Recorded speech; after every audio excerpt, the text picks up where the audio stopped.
Good morning, everybody. My name is Francesca Rosso. I coordinate the activities of the Skills Lab Network.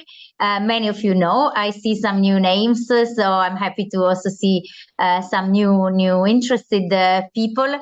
This is the last webinar we organize this year, and I think that this has been a very rich year, full of many different activities, both online and live. We recently had a peer learning visit in Estonia, which was extremely relevant and interesting. We also had a live event in October.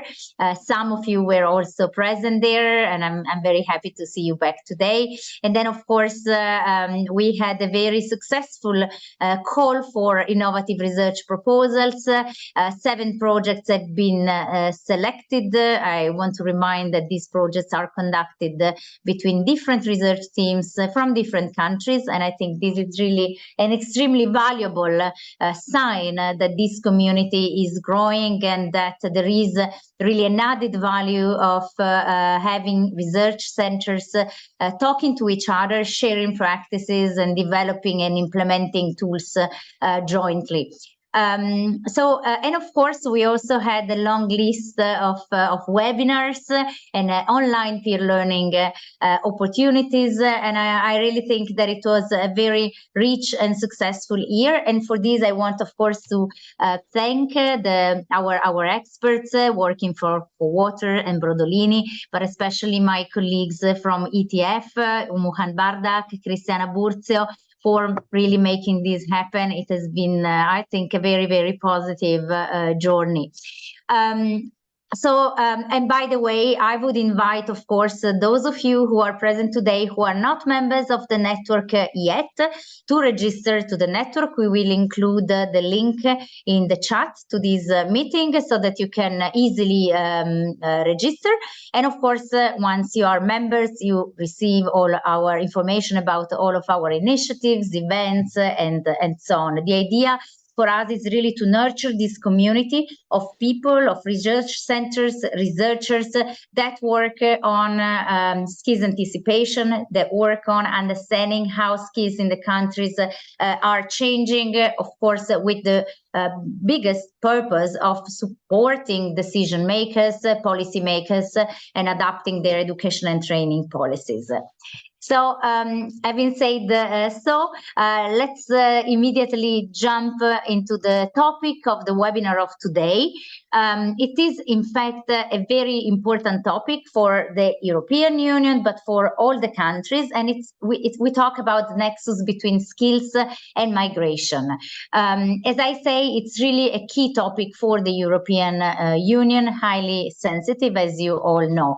And we know also that skills and labor shortages have become a core concern for the European Union. We hear and we read that in every single report about employment in the EU. And that's also why the European Commission decided to launch the European Year of Skills, which started last year in May 2023 and will run until May 2024. What we know about the market, let's say, in the EU is that the recovery from COVID-19 is underway. And we also know that the employment rate is higher than ever. We reach almost 75% record, and unemployment is extremely low, 6%, the latest data from September 2023.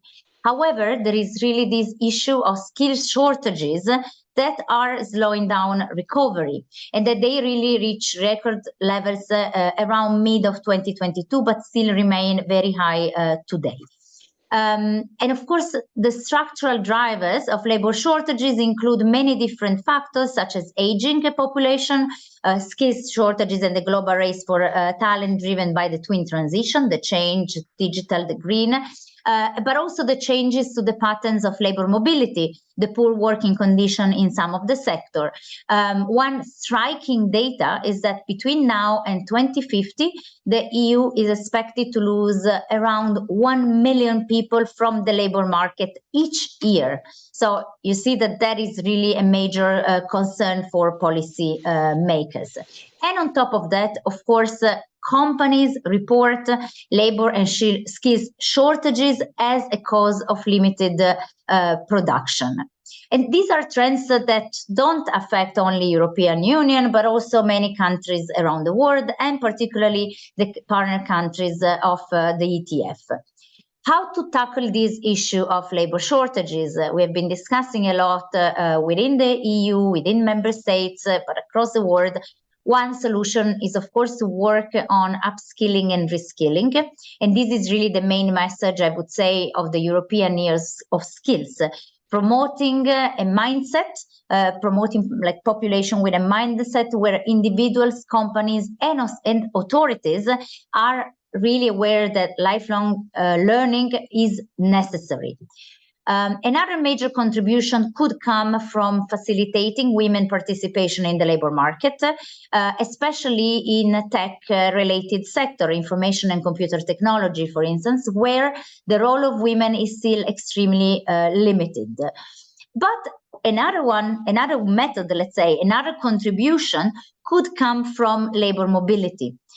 We all know that free movement of people within the European Union has been one of the key pillars of the European project since the very beginning. Mobility, referred as mobility both between the EU and the EU and third countries, is becoming really increasingly important for the internal market.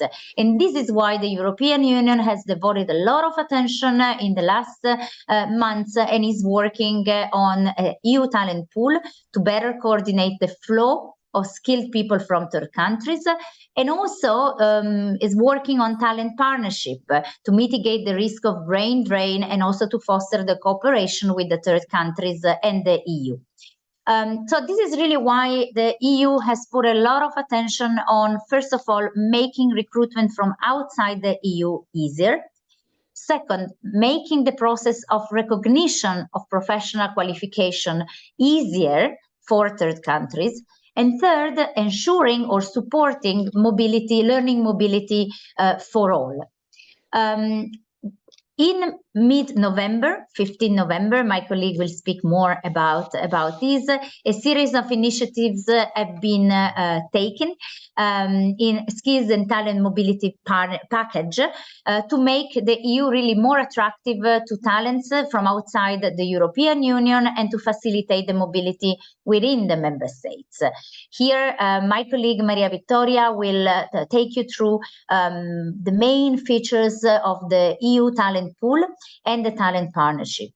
One data that I want to also mention, I referred before to making learning mobility an opportunity for everybody. In the package, there was also a proposed council recommendation called Europe on the Move, which aims to boost mobility in all areas of education and trainings. And there, the Commission proposed to set very ambitious targets for 2030, which is increasing the share of mobility experience to at least 25% of higher education graduates, and at least 20% for learners with fewer opportunities, and 15% for vocational learners. I think that this is really a major step. You know that there are some mobility tools that have been really successful already. I mean, I just want to mention Erasmus, but many others. And I think that this really indicates like a political line which the Commission and the European Union is taking to really facilitate this movement, this mobility of people. So today, as I already mentioned, as I already anticipated, we will have our dear colleague Maria Vittoria Garlappi talking to you about these two proposals on EU talent pool and the talent partnership. And this presentation will be followed by other two presentations, one from the IOM, Ms. Tanya Dedovic, on the main findings from an EU-funded program called TAM. TAM stands for towards a holistic approach to labor migration governance and labor mobility in North Africa. Correct me if I'm wrong. I hope I spell it correctly. And then another presentation from one experience of one of the member states of the EU, meaning from the Dutch Public Employment Service Agency, in particular Michel van Smorenburg, regarding the results of a study on skill shortages in the Netherlands. As I said in the beginning, these events for us are important because we share knowledge, we share tools, we share initiatives, but it's very important the dialogue, the discussion that we can generate. So each of these presentations will be followed by a session of question and answers and discussion. And we also have a final session for networking where we can really discuss more bilaterally. So I don't take more time because I really want to leave the time to my colleagues. But again, on behalf of the ETF, I thank you for being here today, for being part of the network. It's very important for us to have this constant dialogue with you. And I leave the floor to my colleague, Maria Vittoria. Thank you. Thank you very much, Francesca. Good morning, everyone. It's my great pleasure to be with you. I see you are many, and I hope this webinar will offer food for thought and for cooperation in this area of skills and migration.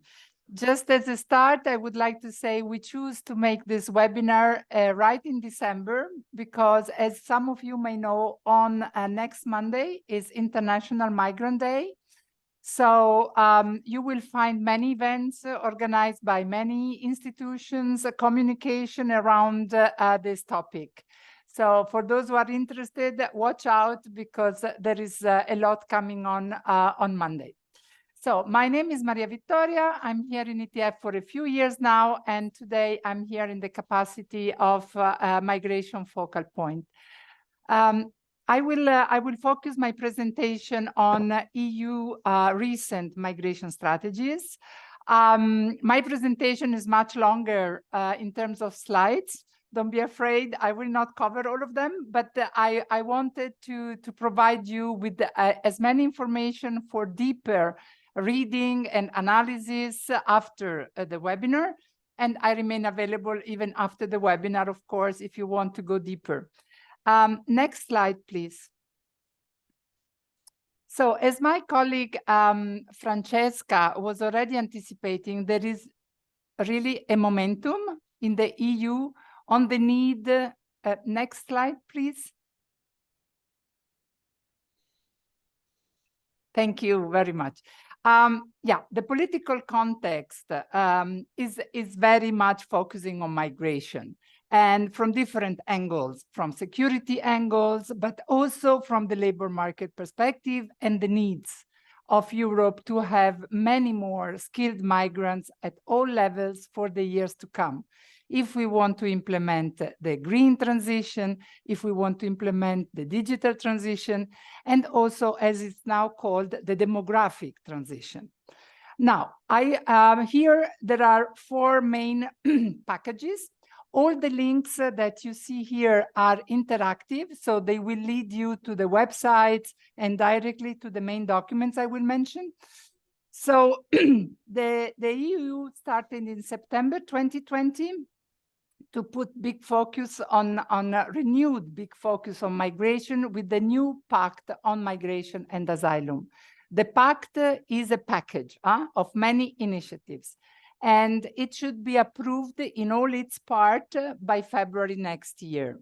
The idea is to have the Pact approved by before the elections. Now, what is the Pact about? The Pact is about reinforcing solidarity among member states and cooperation, respecting better human rights of migrants. And quite interesting, there is a pillar on the talents of migrants. So migrants are seen also as people with skills, as we know, and qualifications. So further to the presentation of the new Pact, there was a very important policy recommendation, the skills and talent package. And that was in April 2022. You know, pandemia had slowed down a bit in the beginning, the implementation of the pact. And very clearly in this package, it was recognized the need for Europe for having skilled migrants. Then we follow upon the September 2022 speech of von der Leyen when she presented the European Year of Skills, among other things, because of the needs of Europe to attract more skilled people from third countries. And then we come to what my colleague Francesca just mentioned. Last 15 November, very important 3 measures have been presented, and we will go through it. We will go through the talent pool. But then there is the second initiative, is Europe on the Move, that Francesca just recalled, and it's about facilitating mobility while learning. And then the third pillar is about reinforcing procedures, mechanisms for easy recognition of qualification of migrants and validation of their skills. Next slide, please. So in this political context, the EU talent pool comes out as something very new. What is the talent pool? At the moment, this is a proposal, proposal for a regulation, not yet approved, but already at quite an advanced stage of formulation. And by the way, ETF was also involved in the shaping of this concept of the talent pool. So what is the talent pool? It's the first EU-wide platform that should facilitate international recruitment and provide job opportunities for job seekers from third countries that are living outside the EU. It's not for those who are already in the EU, but those who are still outside. It should facilitate access to legal migration pathways. It should contribute to strategic migration management with medium, long-term horizon, not just immediate short-term horizon.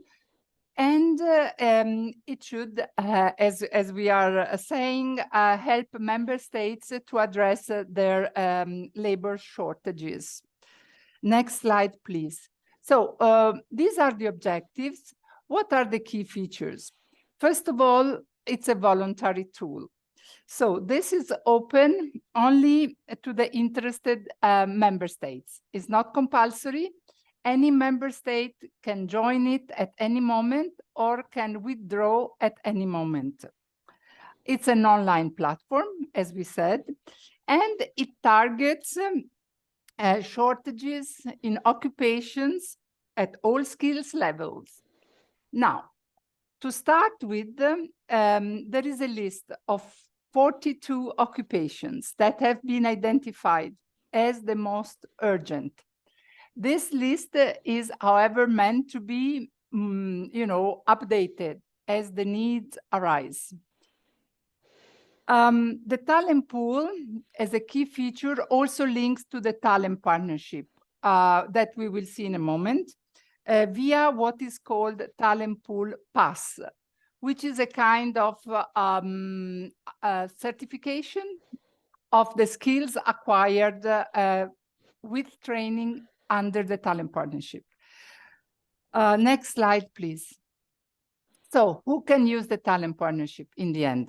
On one side, we have the job seekers from third countries, and they should, as I said, be residing outside the EU. An element of novelty, quite important, is that job seekers can also be people in need of international protection. So potential refugees, asylum seekers are part of the potential job seekers under this talent pool. On the other hand, on the other side, is the employers who can participate, but not directly.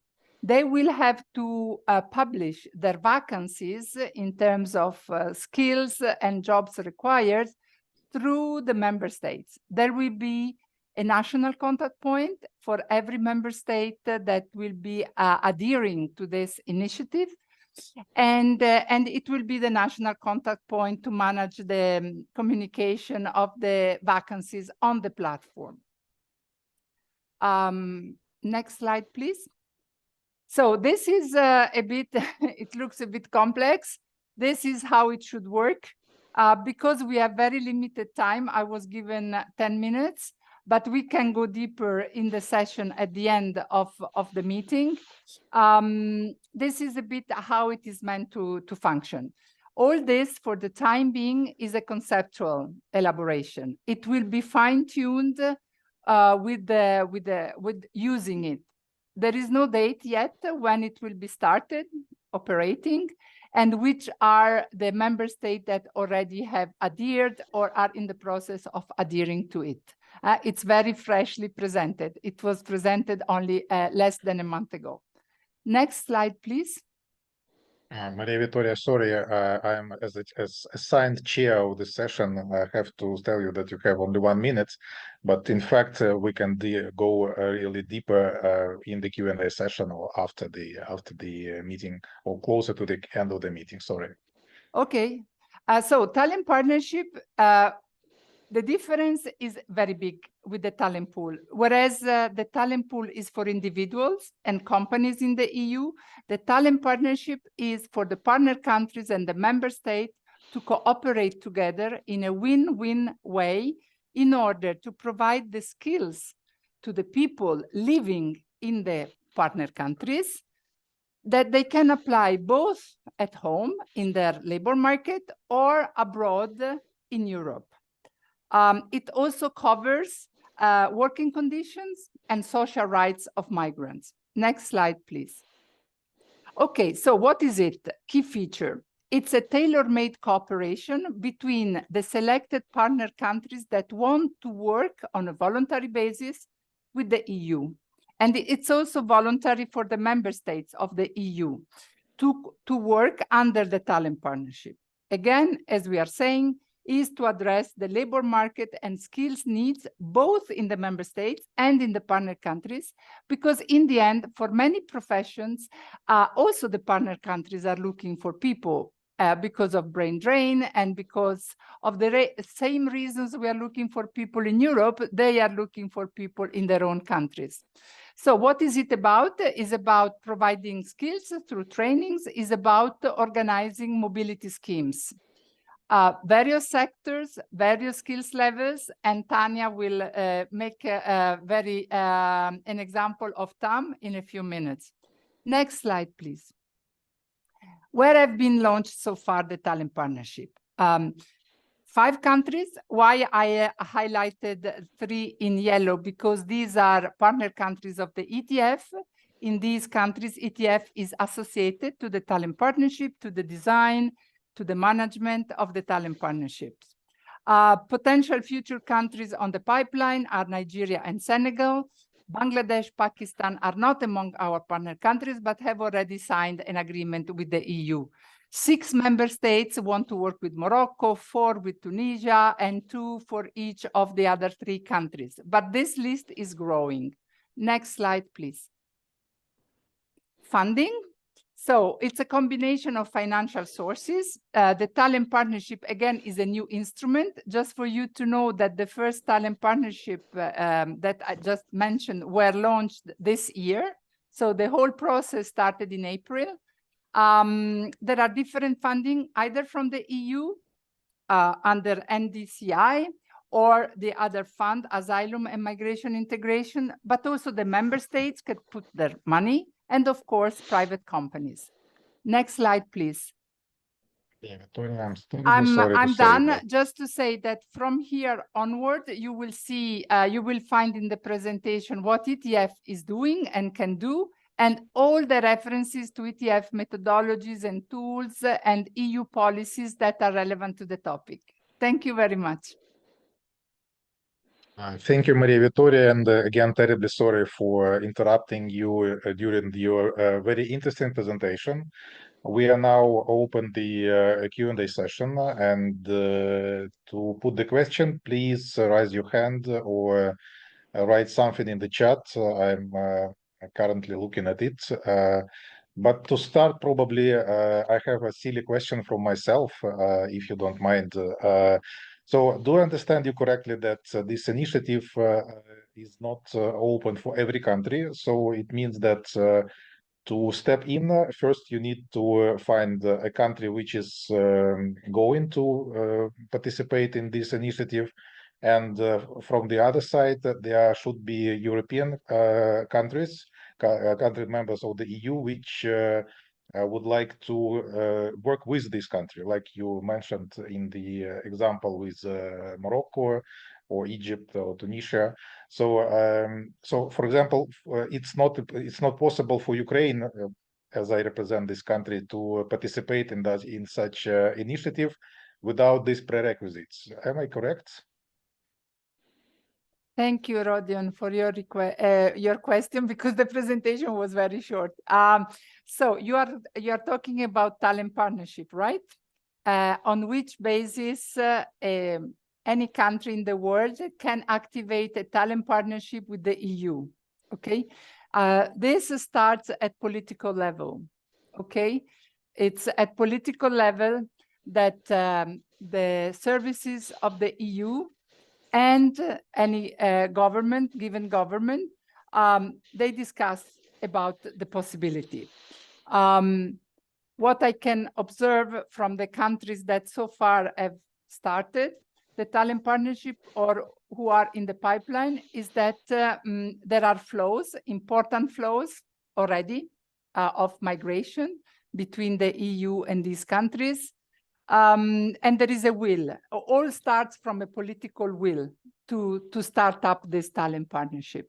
And then from the EU side, it's DG Home that is in the lead for the talent partnership.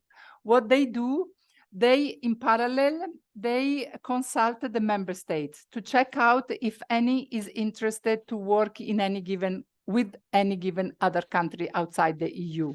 And then there is a kind of moderation between the interest expressed and also from the two sides. And DG Home is where the two things meet. And then if there is this political will from both sides, then we come into the technical part, the operational part. Just to say that every talent partnership is different. When I participated in the launch in the 3 partner countries of ETF, even the political declaration to say we want to work together was different. And the needs of the different partner countries have been taken into account. For instance, Morocco is very keen on the portability of social rights of migrants. So that was very much highlighted. It's very country specific and it started political level. I hope I answered your question, but everything is very new, Rodion. So it's in the making. And if the partner countries like Ukraine has got proposal, I think they can approach the EU delegation and start the discussions. Sorry. Thank you, Maria.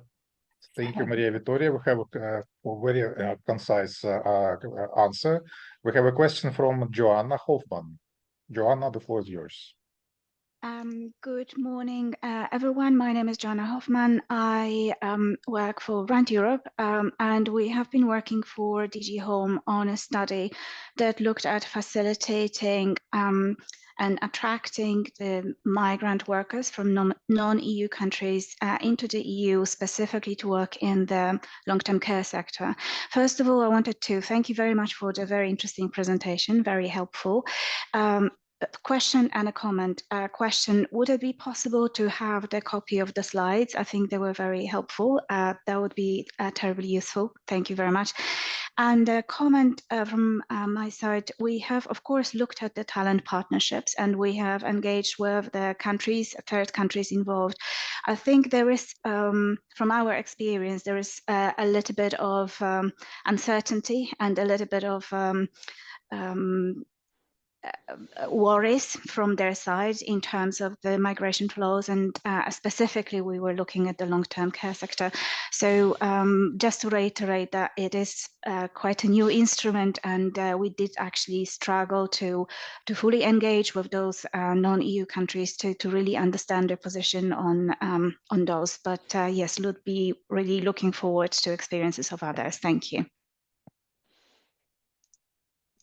Thank you, you Johanna. very much, Joanna. Yeah, you will have the slides. And as I said, all the links are interactive. So, and something I would like to tell you and anybody else in this audience, if you would like that we follow up with bilateral meetings where we exchange what you do on skills dimension of migration, what ETF does, this is really very interesting for us, and we are very open. The topic is very interesting, is growing, and as you are saying, is in the making. Something that complements what I was saying about the talent partnership and the mutual interest of the two parties is that for each talent partnership, there will be a matrix, okay? And what is this matrix about? There is already a matrix for Morocco, for instance, for Tunisia, for Egypt. The member states of the EU have those who are interested to work under the talent partnership with a given country, like the 6 countries that would like to work with Morocco, that are Portugal, Spain, Italy, France, Germany, and Sweden. They have prepared a list of professions that for which they would like to cooperate with Moroccan authorities to train potential migrants. Now the Moroccan authorities have to come back and say if they want to work on these sectors identified by the member states or not. If they want to work together with the member state on the identified skills levels or not. So there is really to ensure the win-win between the sending countries and the countries of origin. Thank you, Maria Vittoria. I think we are a bit delay with our session. Very interesting one. And we have one more question from Umuhan in the chat about the sectors which are covered in this EU talent tool. But probably we can come back to it a bit later, if you don't mind. And probably maybe Maria Vittoria could say a couple of words on this. But if nobody objects, I will be happy to pass the floor to my colleague, Najib, for the chair in the next session. And Najib, the floor is yours. Good morning, everyone, and thanks to everyone for being available to share with us this great moment of sharing and learning about migration and skills. My name is Najib Hammouti. I'm the regional facilitator for the CEMED region for the Skills Lab network of experts. I'm happy today to be sharing this session with Mrs. Tanya Dedovic. Can I just take few seconds to introduce her to our participants? So Tanya Dedovic is the regional thematic specialist on labor mobility and social inclusion at the regional office of the International Organization for Migration in Cairo. She oversees 70 countries of the MENA region. So Ms. Dedovic has been with the International Organization for Migration for 26 years, and she has acquired vast experience working on issues related to labor migration and social inclusion, entrepreneurship, and diaspora engagement in the West Balkans. Okay, I'm going to give the floor to Mrs. Tanya. She's going to speak about a very important program. I'm not here, of course, to say things about it, but she's a more better position than myself. But just to say that THAMM program, FAM program, which stands for Towards a Holistic Approach to Labor Migration, Governance and Labor Mobility in North Africa. And this is something Mrs. Tanya has been involved in. Mrs. Tanya, if you are ready, I wish to give you the floor now. Yes, Najib. Thank you very much. Good morning, everyone. It's great to see the interest to discuss and to learn more about migration and skills. So in my 10 minutes, I would like to share with you briefly what we can probably consider the main achievements of the TAM project, the current phase of the TAM project that came to an end by the end of October. And then also share with you a little bit what we can expect to see for the next phase of the TAM project, which will feature TAM Plus. So as the regional thematic specialist, I have not directly been involved in the implementation of the TAM project. I'm not a regional project manager, but as a thematic specialist, I have sort of overseen and backed up the implementation of the program at the regional level, together with my counterparts in ILO. So on the TAM project, I would like to highlight that IOM, together with ILO, we have not been involved in implementation of mobility schemes under this program, under this current program. We have focused on labor migration governance. And that is, of course, also a very important aspect when we want to make sure that migration is beneficial for everyone involved, countries of destination, countries of origin, and the migrants themselves. So there were other implementing partners, bilateral development agencies, such as ANABEL from Belgium, OFI from France, and GIZ from Germany, who were in charge of one of the objectives under the current TAM project, and they were implementing mobility schemes using different models, different methodologies to implement mobility schemes towards these 3 EU countries.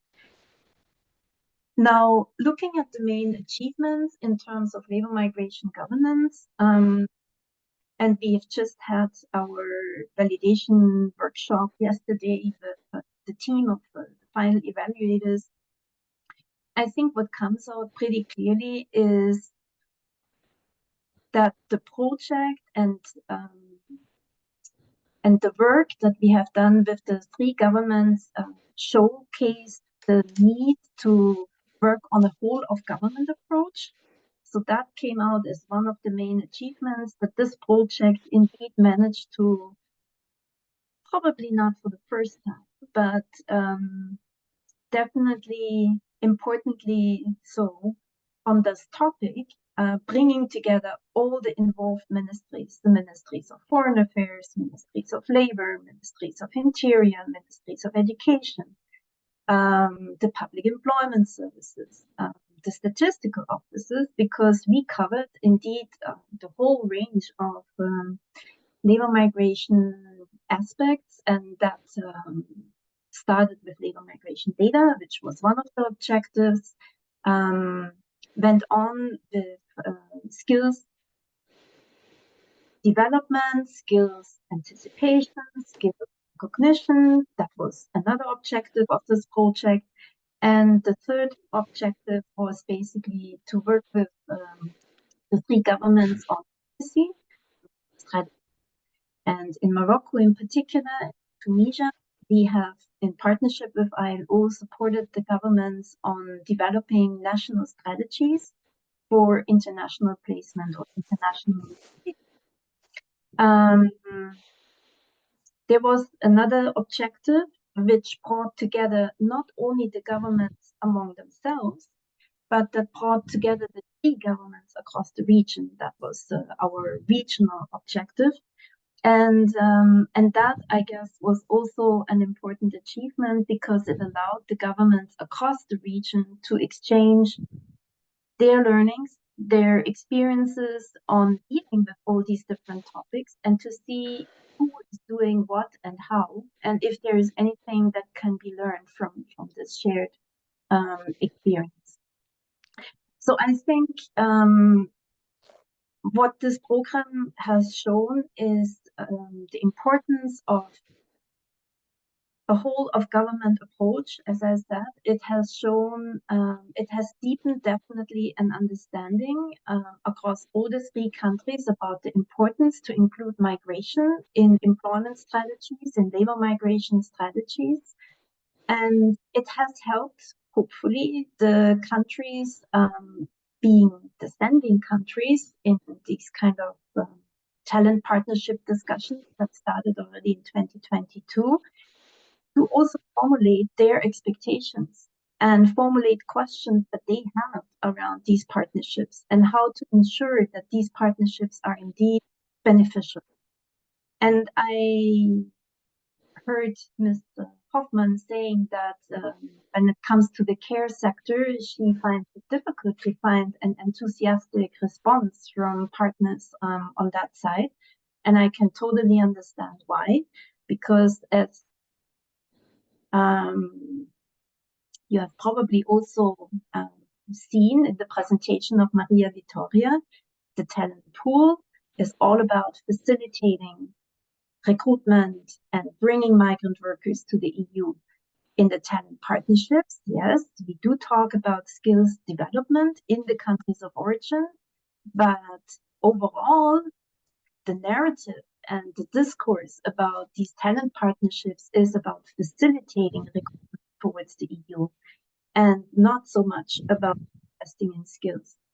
And that is the overriding feeling or the overriding perception on the side of the countries. And so they share to a large extent the sentiment that this partnership seems to be a lot about recruitment and looking for skilled workers and not so much about investing in the development of that skilled workforce. Now, with that, I'm already at TAM Plus. Under TAM Plus, you will see a continuation of the activities of Enabel and UFI, of course, because their contract is not even ended yet. It continues until 25. And then GIZ, IO, and ILO, we are right now in the process of signing new contracts. GIZ will continue to implement these mobility schemes towards Germany. However, with a stronger focus on skills development in the countries of origin as well. And IOM, unlike in the previous phase, we will continue to some extent to work on labor migration governance, but to a much larger extent, we will now, together with Italy, implement skills mobility partnerships as our model on how to operationalize the EU talent partnership.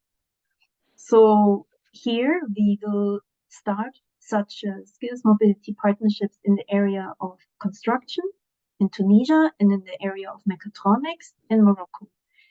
Both countries will cooperate with Italy. And here in this case, also because Italy has passed a new law, which actually foresees that Italian employers will be able to bring third country nationals to Italy as trained workers on top and in addition to the annual quota that Italy has to bring in foreign workers, as long as these third country nationals have been trained in countries of origin, and that according to Italian. Actually, the Italian government has passed a new law, which is the foundation for this kind of skills investment and skills development in countries of origin, which is foreseen under the EU talent partnerships. So the new TAM Plus project will see another few member states joining the TAM flagship program on skills-based, I would say, skills-based labor mobility. And in this case, IOM is going to work together with the Ministry of Interior in the case of... Sorry, Tanya, can I please ask you to conclude because we have only 1 minute left? Thank you very much. I'm already at the end. Thank you. So the Ministry of Interior will be our counterpart for the mobility scheme with Tunisia, and the Ministry of Labor and 3 pilot regions in Italy will be our counterpart for the mobility scheme in Morocco. And with that, I actually already wanted to conclude. This is the the prospect for TAM Plus. Thank you very much. You still have 15 seconds, but I will use them in your place. Thank you very much, Tanya, for all the information. Of course, the TAM program is too prestigious and too big to be introduced in 10 minutes. But of course, the documents are available about the program for our guests and participants to look at. We have a question from Umuhan Bardak. She says, which sectors are covered in the list of 42 shortage occupations, which is annexed to the EU talent pool? I think you mentioned something like mechatronics or mechanics, but do you have an idea about this list of 42 occupations? As a matter of fact, Najib, I think that this question was related to the presentation from Maria Vittoria, and Maria Vittoria already replied in the chat that the list is actually not yet available online. What I can say is that when it came to the decision on the sectors for the mobility scheme between Tunisia and Italy, and the sector for the mobility scheme between Morocco and Italy, we did make use of this matrices that have been mentioned by Maria Vittoria. The one with Morocco already sort of being finalized and approved, the one for Tunisia and Egypt, not yet. But then again, probably not surprisingly, the sectors were very much put forward by the EU member states, and the partner countries agreed. It's not until now, at least not that I have seen, that partner countries actually identify what would be their priority sectors and make these proposals to EU member states. It's still the other way around. Yes, thank you, Tanya. We don't have somebody raising her hand to take the floor to ask a question. So in the meantime, because we still have 5 minutes for discussion, in the meantime, can I ask you, Tanya, sorry, I think Umuhan wants to speak. Yes, please. Did you? Yes. The floor is yours. Yes, thank you. Thank you. Actually, the list of 42 shortage occupations is available online, but I will find and put it here. It is already in the EU website as an annex under the EU talent pool. I just wanted to raise the issue more on the specific sectors, but I think the next speaker, Michael from the Dutch Employment Service Agency, will talk a lot about the shortage professions in the EU with specific focus on sectors. So I will stop here. We will hear actually the answer from him at the end. Thank you. Thank you very much, Umhan.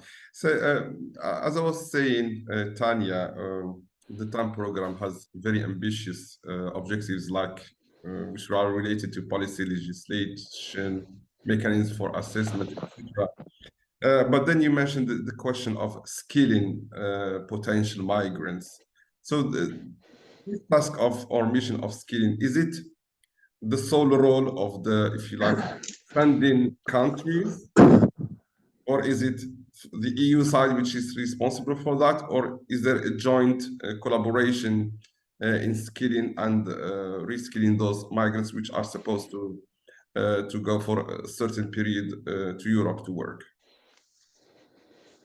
So on the current TAM project, as I said, you will find different models. So you have the model of GIZ, which they call the triple win approach, or the triple win concept.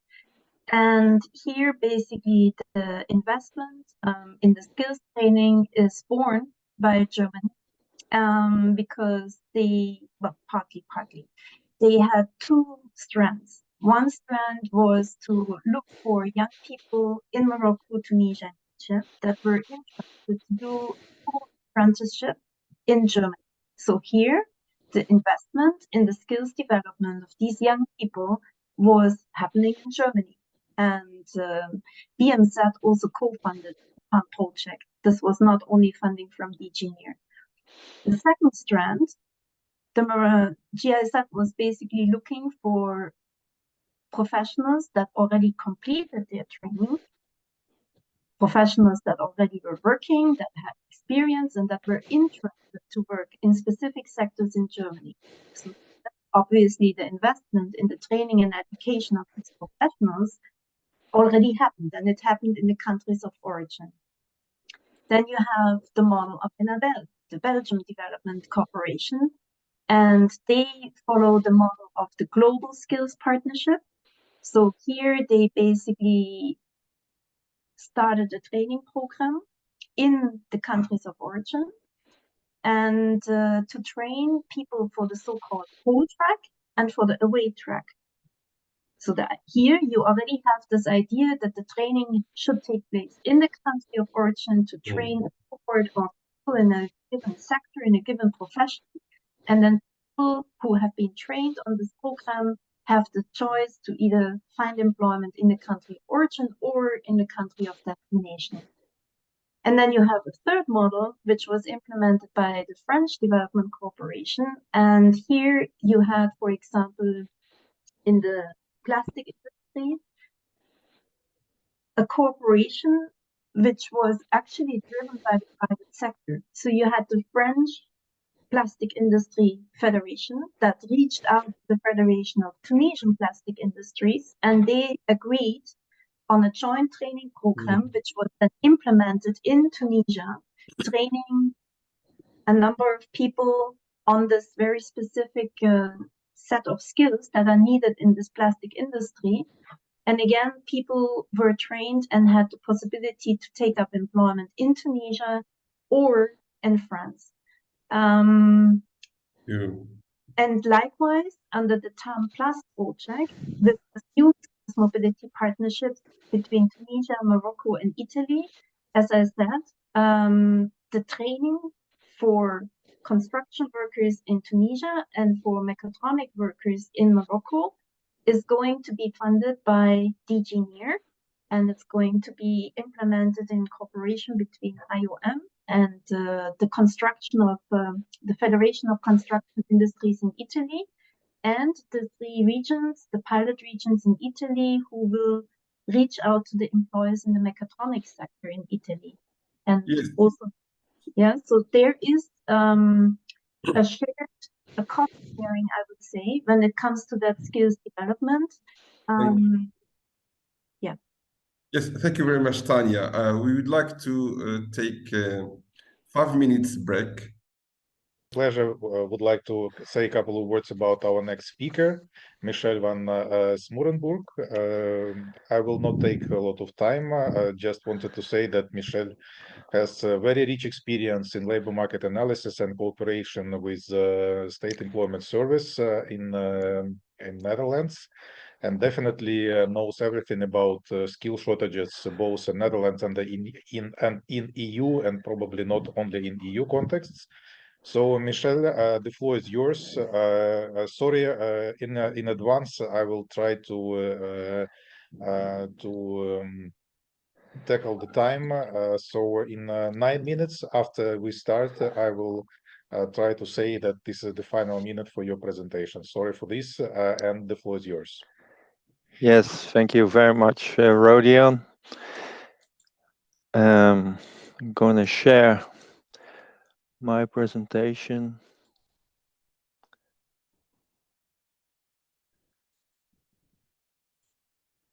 Can you see it? Yes, we see, but not in the full screen. So we have your next slides at the screen together with the previous one. Yeah, this is, I think, we are closing. We are approaching the full screen. This one? Yeah, this is, yeah, perfect. Okay, let's start. Thank you very much for giving me the opportunity to talk about the skill shortages in the Netherlands and recruitment abroad. It's really a main topic in the Netherlands, and as Francesco Rosso already mentioned, it's a core concern in Europe as well, I think. My name is Michel van Smorenburg, and I'm the International Labor Market Analyst at the Public Employment Service in the Netherlands, UWV. Well, I have some figures and data about the tension on the labor market. And we measured this as a ratio between, on the one hand, the vacancies, open vacancies, and on the other hand, the unemployment. And this is the graph for the Netherlands.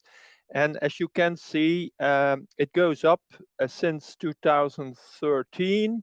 There was a very slack labor market right then, and then it moved up until COVID came, and then it went down. It was a slack labor market during 1.5 years, and then it really soared towards a very, very tight labor market in the middle of 2022.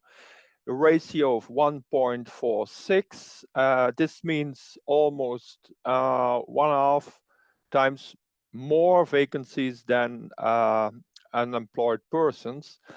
After that, it went down a bit, also because of the economic decline in the first 3 quarters of 2023. There was an economic decline in the Netherlands, but it was really a small economic decline.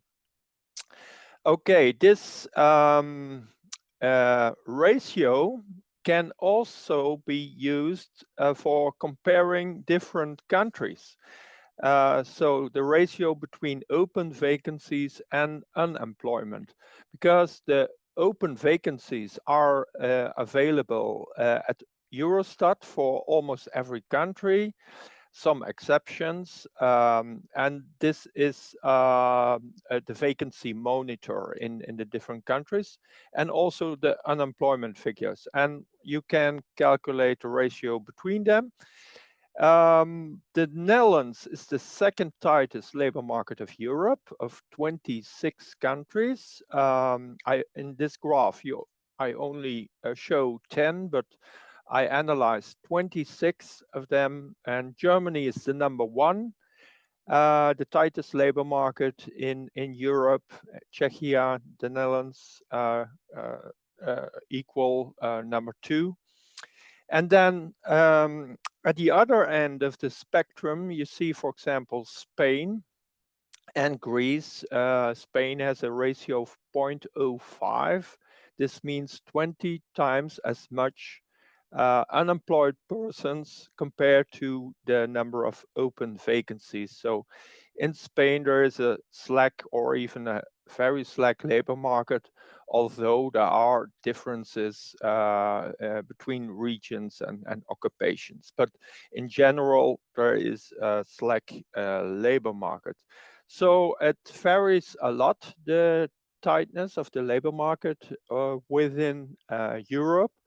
And that gives some possibilities to tackle the skill shortages in Germany and also in the Netherlands.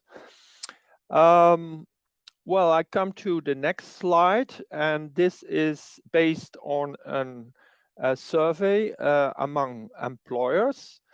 And we asked employers if they have hard to fill vacancies. 2 out of 3 employers said, well, we have hard to fill vacancies. And we also asked if they recruit abroad.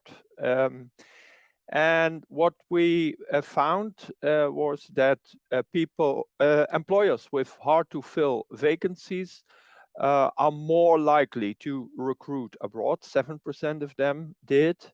But on the other hand, employers without hard to fill vacancies, only 2% recruited abroad. So that makes a difference. Employers with hard to fill vacancies are more likely to recruit abroad, but even then, and this is a graph of all the employers with hard to fill vacancies, you see that it varies a lot among the different sectors. IT, for example, 15% of the employers recruit abroad, and in public administration, it's only 3%. Well, these are a bit general figures, but you could also look at more detailed figures and to specific occupations. And there is a report of the European Labour Authority, EURES report on labor shortages and surpluses. It was published in March, and this gives a good picture of all the shortages, the shortage occupations and surplus occupations throughout Europe, because 29 countries are participating in this project, and it's very detailed. 436 occupations are distinguished, so it's very detailed, and you can get a list of shortage and surplus occupations per country. Well, there's one problem. The method varies. It's not the same in every country, simply because we do not have detailed data from the labor force survey to measure unemployment per occupation. And we lack the data of the vacancy monitor per occupation. We only have it per sector, but not so specifically per occupation. So this leads to different methods. In every country has a different method, and the quality, of course, varies among the countries in measuring shortages and surpluses. The good thing is that, well, there is some kind of commitment in each country, and it's their own list of shortages and surpluses. 29 of them publish lists of shortages, and 24 lists of surpluses. The main results of this EURES report is that the most common shortages are in IT, engineering, construction, and healthcare. And I think that maybe that list of 42 occupations, shortage occupations, which was mentioned earlier, probably is based on this list. And the most common surpluses is unskilled labor, clerical occupations, creative arts, and humanities. So the UWV, our own PES organization, provided ELA with our own data, but we did something additional to it. We made an additional report for the Netherlands, and we had an item on the national TV on prime time with this, and I can give a short summary of it.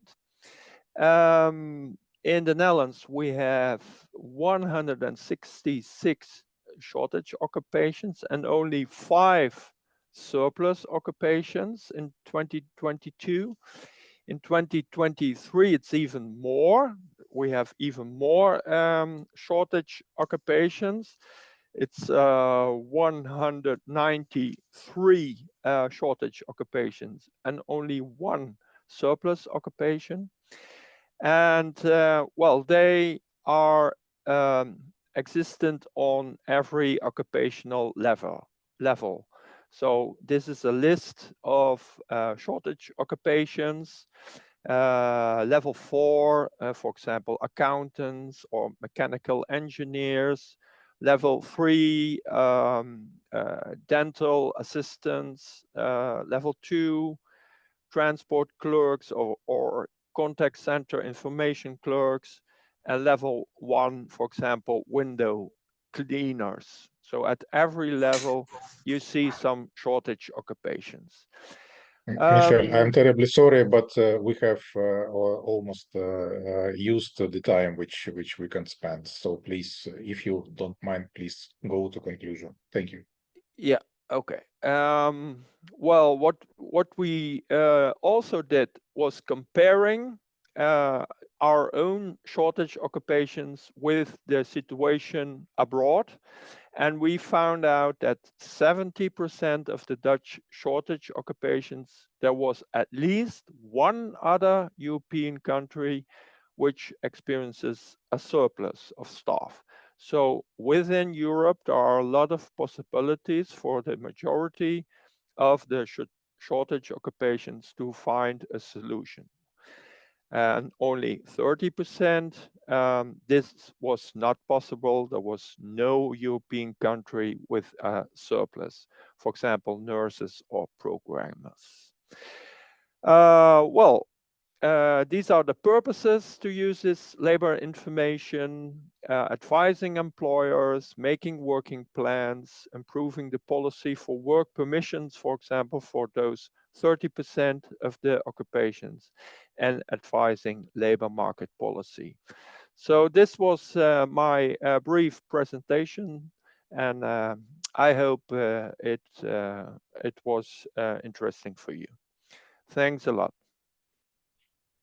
Michelle, thank you very much.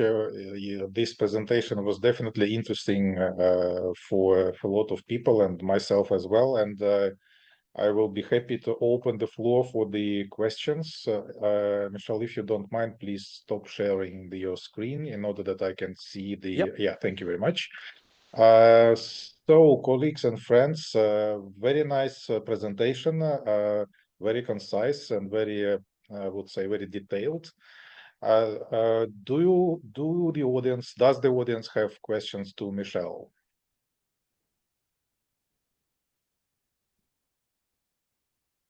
Jessica? Thank you. In fact, it's not a question, it's just a reflection. When Michelle, you were presenting these extremely interesting data, I think it's valuable for this group of people where we are today. I was really thinking that this type of research is extremely important because you provide data to really corroborate policies. We say that in every single field, but for migration, I think is really a particularly important field, because migration, we all know, it's extremely sensitive and subject to, you know, political waves and announcements across countries. So as a research community, as a group of researchers who work on these subjects, I think it's extremely important to keep doing this type of work to show where the shortages are, what are you know, the surpluses, what are the gaps, and eventually, you know, propose some actions that can support really a meaningful migration. This, I think, really puts together this concept of win-win-win, where the migrant is winning, the receiving country is winning, and the sending country is winning, in light of an ideal, like a round of migration, of migrants also contributing to the sending country and so on. So I really want to thank you for these activities, and I think it can be really inspirational for many of our members, and certainly for us in ETF. Thank you. Thank you, Francesca. And this was also our viewpoint. So when you have a shortage in one country and a surplus in another country, and there will come some kind of mobility, then you have two problems solved. So you alleviate the shortage in one country, and you reduce the unemployment in another country. Thank you, Michelle, for this statement. Maria Vittoria. Yeah, thank you, Michelle. Very, very interesting. My question is. I cannot hear it. You are muted. Still muted. Any better? Yeah, now we hear you. Without the head. Okay, thank you very much for the presentation. My question concerns the data you shared about the percentage of people who are recruited abroad already, no? The 15% in ICT, for instance. Do you have any info how this happens? Is it private employers getting organized? They go abroad and they recruit on site? They do it online? If you could share some examples, thank you. And Yes. who is paying for this as well? Thank you. Yeah. I don't have data on this, but I can reflect on it. In the Netherlands, there are a lot of private recruitment business companies. So they support companies in recruiting abroad. Sometimes the bigger ones, they do it themselves, or a combination, or they hire specific recruitment companies for it. And sometimes there is spontaneous applies from abroad. It also happens. So it depends a bit. There is a combination. For the smaller companies, sometimes there is well, it's more difficult to find a way in other countries, and they don't know how to do it. And in these cases, also EURES can help. EURES, well, that's all over Europe, also in the Netherlands, with 70 EURES advisors, and they help employers in their search for employees from other countries. So the EURES advisor in the Netherlands contacts the EURES advisor, for example, in Spain or Slovakia, and then they can support the employer. Thank you, Michelle. We have one more question. I think the last one before I pass the floor to Umahan from Adel Ahmed. Yeah, thank you very much for the nice presentation. Maybe I joined the presentation a little bit late, but I am a senior expert in TVET and technological programs in Egypt. My question, is there any possibility for the Egyptians or the North African countries to fill the gap regarding these shortages in technicians in Europe? Our problem is that we have a lot of graduates, either from technical schools, or nowadays we have technological universities. This means that we have graduates from different levels of technicians, level 3 up to level 6, but unfortunately they are not qualified enough. Is it possible to conduct some trainings for those graduates to be qualified, either by reskilling or upskilling their qualifications, and they can fill the gap for the European countries? Is it possible or not possible? Thank you very much. Thanks for the interesting question. The Netherlands has a quite restrictive migration policy, and with the new elections, I think it will be even more restrictive. But for the expats, there are some specific arrangements for. And there is a salary level for this, 5,008 euros a month.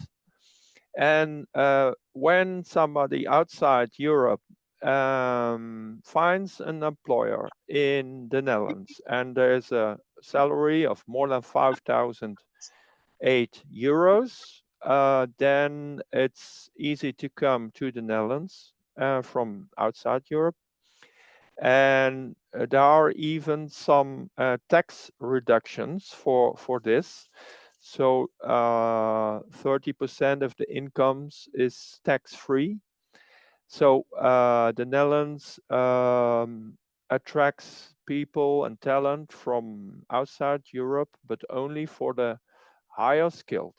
So not, for example, the nurses, it's also a shortage occupation, but that's not that wage level of 5,000 euro. But for software developers, technicians, and other talents, which could earn more than 5,000 euros, there are possibilities. Regarding Thank you. EPF, Adel, I'm terribly sorry. I think we are coming to the end of our test session, but we will have the opportunity for the networking in a couple of minutes. So I would kindly ask you to keep your question before this time. And we have two questions from in the chat, and one of them from Valentina Maloku, and I also would like, if it's possible, to keep it till the networking session. And one question from Umuhan, and understanding that Umuhan has now the floor for the concluding, I would kindly ask her to use her 10 minutes first to ask her question, if she doesn't mind, and of course then to conclude our very interesting sessions and presentations. Umuhan, the floor is yours. Thank you, Rodion. Well, yes, I think the topic is highly interesting for all the participants, and I would like to remind you that all of the three speakers will wait in a separate room for your questions, further questions, just after me. So please bear in mind, we are just trying to keep the time as planned, so that we are not going further from the allocated time. But I see that there are already a lot of interest. I think about I just wanted to say one thing about the outsourcing, because I think this is linked also with platform work, the work done online for the external companies, which may be also based in EU. But all these aspects are linked to each other. What we wanted to do today is, first of all, to present you this new EU-level development, which aims to develop two options. One is for individuals, not for governments. So any individual in the world can register this IT platform, which is called EU Talent Pool, which doesn't exist now. It will be built in the coming years if everything goes well. But this is one tool for individuals, third country nationals, to be precise. And the second tool is for governments, collaboration between the EU member states, and the third country governments to agree on migration cooperation, but also focus on talent mobility and skills development aspects. So my colleague Maria Vittoria explained well these two tools, and there are many, of course, relevant aspects to be followed up, but it is, as my colleague said, this is really very new development.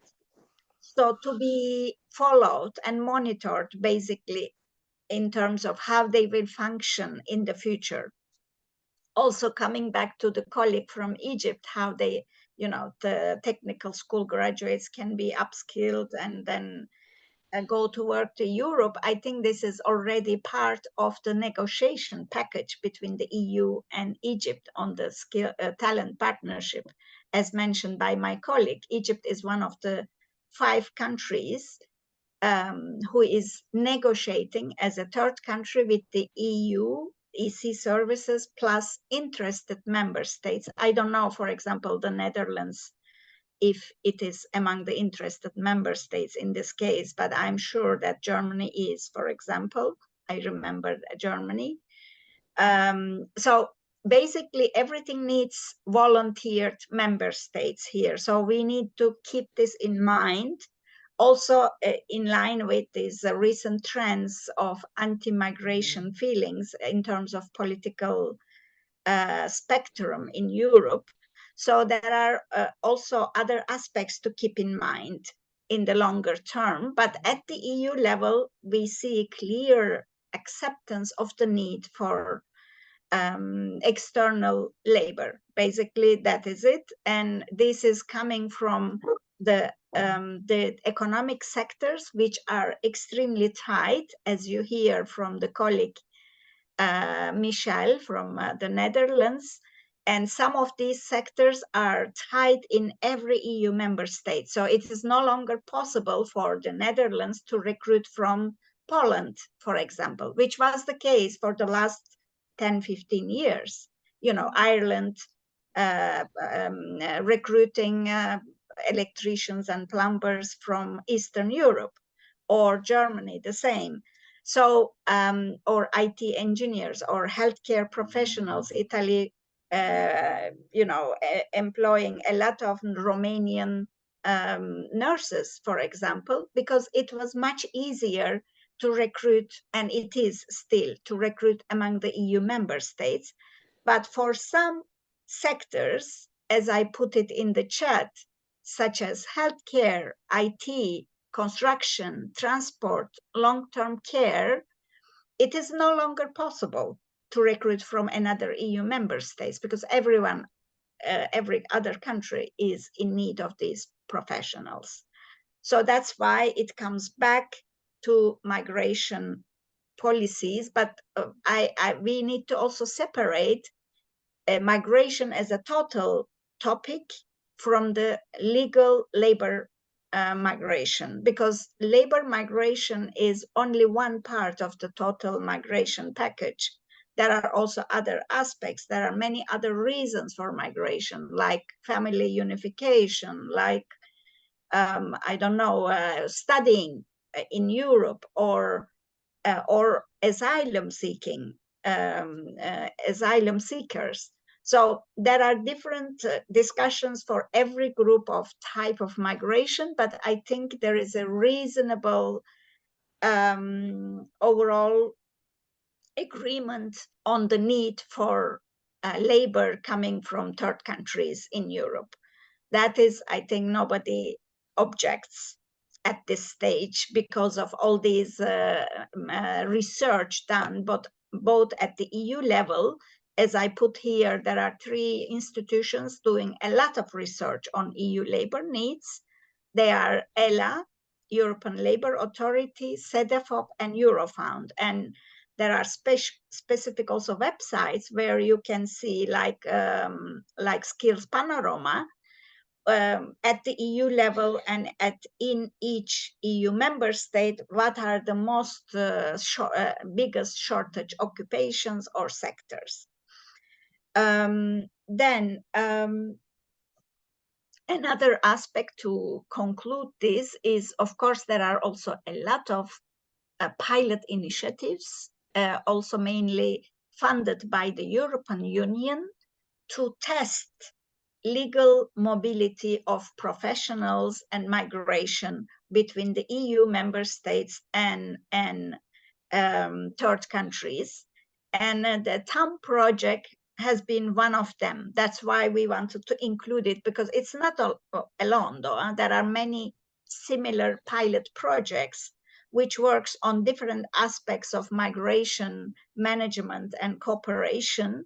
But one aspect of this, again, is focusing on really labor migration. So legal labor migration pilot projects. And TAM is one of them. To be continued, by the way, there is a TAM Plus, as mentioned by the speaker as well, and in the agenda as well, which will do some also pilot mobility initiatives. And this is, overall, I would say that this is kind of new a set of initiatives to be followed on how they will evolve in time in the coming years, because most of the initiatives are very new. And now, for example, at the EU level, if you take EU talent pool, the IT system for the necessary for the EU talent pool could be only start to be built during 2026, 2027. This is the plan if everything goes well. But it will also depend on, for example, how many of the EU member states will decide to join to the pool.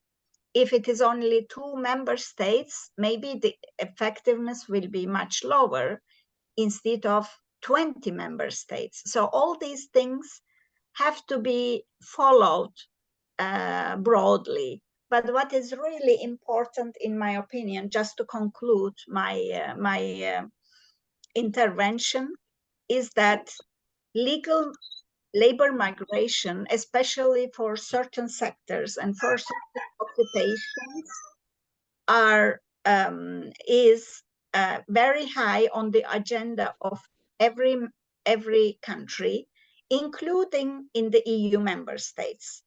This is not something which will go down in the coming years. On the contrary, it will be more and more discussed, and ways will be found in the future. And there are also quite an let's say important amount of funding available from the European Union for further implementation of pilot projects on legal labor migration. I think, yes, my colleague Maria Vittoria already put also all the projects that you can see, what are the projects now being implemented between the EU and third countries, and there will be new calls for the implementation proposals of new projects. Mobility, labor mobility is becoming increasingly part of the let's say all labor employment and skills development policies at the EU. What is important here that in our network, which is focused on labor demand and labor market research, you see that we come also to the mobility aspect as part of labor market and employment policies. So it is increasingly difficult to separate the topics of like migration from the employment policies or migration from education and training policies, especially when it comes to the labor migration, economic migration. Let's keep this final conclusion, which is migration is really in close relations with the labor market system as well as education system. And we should always keep in mind this interconnection between human capital development, labor market functioning, and the flows to migrate. Although we should not forget as well this, sorry for making a bit long, but I think the migration decisions, considering that they are taken by individuals, not by states, I think individual migrants has to be taken as a very important player and agent of this whole migration topic, because whatever countries of destination and countries of origin make decision to agree on something, if the individuals have something else in their mind, I don't think these two states agreement will be extremely effective to implement, because individuals' interests do not always coincide with the interests of the governments, be it country of destination or be it country of origin.